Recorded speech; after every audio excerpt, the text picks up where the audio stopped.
Hello friends, welcome to the second part. Friends, इस part के अंदर हम स्टिचिंग सीखने वाले हैं और बहुत ही कमाल तरीके से, यानी कि इतना आसान तरीका आपने ज़िंदगी में कभी नहीं देखा होगा।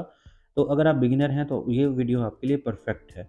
तो इस तरीके से फ्रेंड्स आपने जो है वो लाज़मी अपने कपड़ों को स्टिच करना है और मुझे आपने कमेंट सेक्शन में ज़रूर जो है वो बताना है। तो पिछले पार्ट में मैंने कटिंग सिखाई थी और इस पार्ट में मैं आपको स्टिचिंग सिखा रहा हूँ। सबसे पहले आपने क्या करना है कि जो बैक पैनल है और फ्रंट पैनल है, इसके आपने गले बना लेने हैं। और गला बनाने के लिए हमने 2 इंच चौड़ी जो रेब की पट्टी होती है वो हमने लेनी है। क्योंकि फ्रेंड्स ये जो पट्टी होती है ये फ्लेक्सिबल होती है और जब गला गोल या उसके अलावा जो है वो मतलब कट्स वाला हो तो उसमें फिर इस तरह का कपड़ा जो हम यूज़ करते हैं। तो सबसे पहले हमने इस तरह से गले के ऊपर ये पट्टी रखनी है फ़ोल्ड करके और उसके बाद इसकी सिलाई लगा लेनी है। बैक गले के ऊपर भी और फ्रंट नेक जो है इसके ऊपर भी हमने इसी तरह से कपड़े को फ़ोल्ड करके रखना है और उसके बाद एक सिलाई जो है वो लगा देनी है। जल्दी से मैं सिलाई लगा देता हूँ और आप लाइक का बटन जो है वो दबा दीजिए। जी, तो दोस्तों ये आप देख सकते हैं इसके ऊपर पट्टी जो है वो लग चुकी है। अब हमने इसको इस तरह से कर लेना है और इसके ऊपर छोटे-छोटे कट्स लगाने हैं। फ्रेंड्स, अगर आप चाहते हैं कि गला जो है वो गोलाई में हो और बहुत ही अच्छे से इसकी फिनिशिंग आए तो आपने ये छोटे-छोटे कट्स लाज़मी लगाने हैं। और जब हम इसको फ़ोल्ड करेंगे या मोड़ेंगे तो फिर हमारा जो गला है वो बहुत ही खूबसूरती से बन जाएगा। फ्रंट नेक जो है उसके ऊपर भी हमने इसी तरह से छोटे-छोटे कट्स लगाने हैं और उसके बाद फिर हमने इसके कंधे को स्टिच करना है। अभी हमने इसको मोड़ना नहीं है, यानी ये जो पट्टी हमने लगाई है इसको हमने मोड़ना नहीं है। इसको हमने कंधे के साथ ही स्टिच करना है।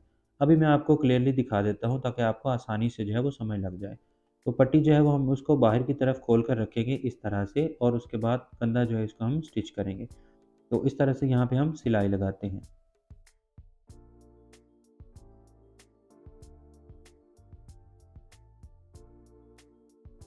तो दोस्तों यहाँ से आपको आसानी से नज़र आ रहा होगा कि ये जो पट्टी है ये हमने बाहर की तरफ रखी है, नीचे वाली साइड से भी और ऊपर वाली साइड से भी। तो इसके बाद यहाँ से हमने स्टिच जो है वो लगा देना है। तो ये आप देख सकते हैं दोस्तों, स्टिच मैंने लगा दिया है और अब हमने इसको फ़ोल्ड कर लेना है। फ्रेंड्स, फ़ोल्ड करने का फ़ायदा ये होगा कि ये जो कंधे का जोड़ है यहाँ से जो धागे एक्स्ट्रा निकलते हैं वो बिल्कुल भी नहीं निकलेंगे। तो फ्रेंड्स, गला बनाने का ये जो तरीका है ये बहुत ही आसान और सबसे ज़बरदस्त तरीका है। इससे ज़्यादा आपको पूरे यूट्यूब के ऊपर आसान गला बनाने का तरीका नहीं मिलेगा। इससे बैक गला भी बन सकता है और उसके अलावा फ्रंट गला भी, दोनों जो हैं वो बहुत ही फिनिशिंग के साथ जो है बन जाते हैं। इसके बाद दोस्तों आपके साथ एक ये इम्पॉर्टेंट बात शेयर कर दूँ कि अगर आप चाहें तो आप इसको जो है वो तुरपाई वगैरह लगाकर भी सेट कर सकते हैं। लेकिन अगर आप चाहें तो आप इसको सिलाई भी लगा सकते हैं। मैं जो है वो सिलाई लगा रहा हूँ और सिलाई लगाने के बाद भी इसकी फिनिशिंग बहुत अच्छी आई है। अगर आप चाहें तो तुरपाई भी कर सकते हैं। लेकिन सिलाई से भी इसका जो लुक है वो बहुत ही खूबसूरती से आएगी। अब यहाँ पे आप देख सकते हैं कंधे से बिल्कुल भी एक्स्ट्रा धागे जो हैं वो नहीं निकले हुए और जब आप पहनेंगे तो यहाँ से कंधे वाली साइड से धागे भी नहीं नज़र आएँगे और जोड़ भी नज़र नहीं आएगा। अब फ्रेंड्स बारी आती है बाजू लगाने की, तो बाजू लगाने का टिप जो है वो भी मैं आपके साथ शेयर कर देता हूँ। बहुत ही आसानी से बाजू जो हैं वो अटैच हो जाते हैं। दोस्तों पार्ट 1 में मैंने आपको बताया था कि बाजू जो हैं उनका जो फ्रंट वाला हिस्सा होता है यहाँ से हमने हाफ इंच डीप कट जो है वो करना होता है। तो इसको हम इस तरह से रखेंगे, फ्रंट आर्म होल के हिसाब से हमने रखना है और उसके बाद दूसरा जो बाजू है उसको हमने फ्रंट आर्म होल के हिसाब से रख लेना है, जैसा कि आप वीडियो में देख सकते हैं। तो यहाँ से फिर आपने इसको खोल लेना है बाजू को और उसके बाद इसका जो सेंटर होगा, यानी सेंटर वाला जो कट हम लगाते हैं वो कंधे के ऊपर बिल्कुल इस तरह से एग्जैक्ट मैच करना है और उसके बाद फिर हमने सिलाई जो है वो सेंटर से ही लगाना स्टार्ट करनी है।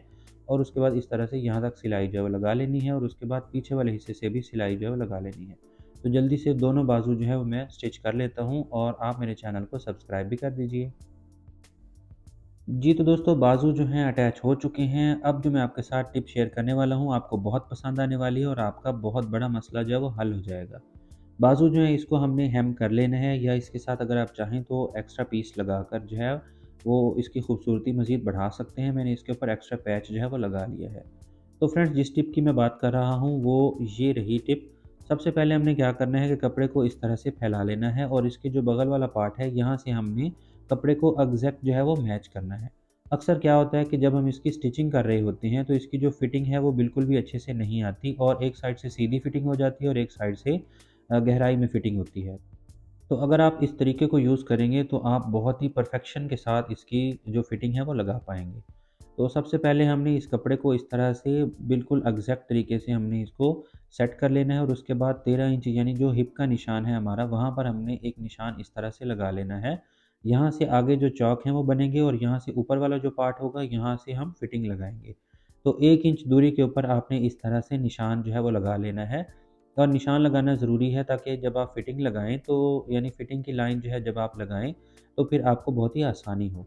इसके बाद यहाँ से हमने बिल्कुल बगल वाली साइड से ऊपर वाला हिस्सा जो है हमने वहाँ से टेप जो है वो रखनी है और 13 इंच के ऊपर निशान लगाकर दोबारा से हमने 1 इंच की दूरी के ऊपर हमने निशान इस तरह से दोबारा लगा लेना है फिटिंग का। और यहाँ से हमने स्टिचिंग जो है वो शुरू करनी है, यानी बगल से स्टिचिंग शुरू करनी है और उसके बाद यहाँ तक हमने सिलाई लगानी है। बाजू जो है इनकी स्टिचिंग हम बाद में करेंगे।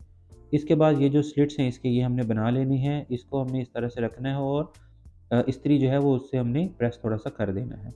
अब यहाँ से मैंने दोनों जो है वो सिलाइयाँ लगा दी हैं। पहले मैंने बगल से स्टार्ट करके इसकी फिटिंग की सिलाई लगाई थी स्लिट्स बनाने तक यानी चौक जो है वहाँ तक और उसके बाद फिर मैंने बाजू जो है उनको भी स्टिच कर दिया था जो मैं वीडियो में आपको नहीं दिखा सका। तो अब हमने इसके स्लिट्स जो हैं इस तरह से फ़ोल्ड करनी है और प्रेस लगा देनी है और उसके बाद फिर इसकी भी स्टिचिंग हमने कर देनी है। इसके साथ ही दोस्तों हमने दामन जो है इसके ऊपर अगर आप चाहें तो पैच लगा सकते हैं और अगर आप चाहें तो इसको वैसे ही हेम कर सकते हैं। तो ये फ्रेंड्स आप देख सकते हैं अभी मैंने इसको एक दफ़ा भी प्रेस नहीं किया, बहुत ही ज़बरदस्त इसकी जो सेटिंग है वो हो चुकी है और इसकी फिनिशिंग बहुत ही शानदार रही है। बैक गला जो है वो नीचे की तरफ है लेकिन इस वजह से है क्योंकि मैंने इसको इस्त्री नहीं किया और इसको मैंने वैसे ही फैला कर रख दिया है। तो ये आप इसके चौक वगैरह देख सकते हैं, इसका दामन देख सकते हैं, बिल्कुल एग्ज़ैक्ट एक दूसरे के ऊपर ही आ रहा है और उसके अलावा इसकी फिनिशिंग बाजू की भी बहुत खूबसूरत है। आई होप फ्रेंड्स आपको ये मेरी मेहनत अच्छी लगी होगी। अगर आपको ये मेरी मेहनत अच्छी लगी तो आपने वीडियो को लाइक ज़रूर करना है और अगर आप बिगिनर हैं तो आपने मुझे बताना है कि आपको ये तरीका कैसा लगा। बहुत ही आसान तरीका है, सारे टिप्स और ट्रिक्स आपके साथ शेयर कर दिए हैं, आपने इसको ज़रूर ट्राई करना है। ओके फ्रेंड्स अपना ख़्याल रखिए। अल्लाह हाफ़िज़।